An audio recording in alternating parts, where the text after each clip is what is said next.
Dans Job 8, le personnage de Bildad intervient pour répondre à Job après ses lamentations. Bildad reproche à Job de son message désespéré, l'accusant implicitement d'être en proie à des pensées mauvaises et incitant Job à reconnaître ses péchés afin de pouvoir restaurer sa relation avec Dieu. Au verset 2, Bildad demande « Combien de temps encore vas-tu tenir le même langage ?» Soulignant l'urgence d'un retour à la piété, Job 8.2, source, Bildad va encore plus loin en soutenant que les souffrances de Job sont liées à des péchés cachés. Une perspective qui n'est pas nécessairement juste. Il établit une connexion entre la souffrance et la justice divine, affirmant que Dieu ne rejettera jamais une personne intègre.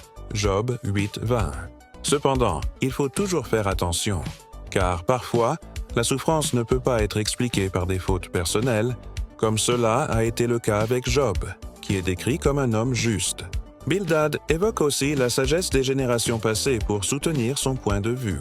Il insiste sur le fait que l'expérience humaine et les enseignements antérieurs sont précieux et doivent être considérés lors de l'évaluation de la situation de Job, Job 8.8 source.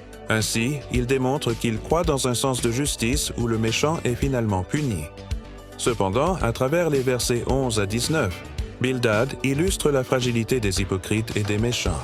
Il use de métaphores de végétation qui, bien que luxuriantes, sont vouées à sécher et mourir lorsqu'elles manquent de racines solides dans la vérité divine.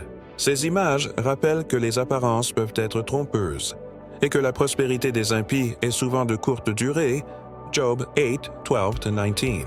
L'application pratique de ce passage pour notre vie aujourd'hui est d'examiner notre propre cœur et nos souffrances. Ne tombons pas dans le piège de juger hâtivement les autres par leurs épreuves. Au lieu de cela, nous devrions chercher à soutenir les affligés avec compassion, tout en restant fidèles dans notre propre marche avec Dieu, en nous confiant en sa grâce et en sa justice parfaite. Il est toujours bon de prier pour une compréhension plus profonde des Écritures et demander au Saint-Esprit de nous éclairer sur ces passages.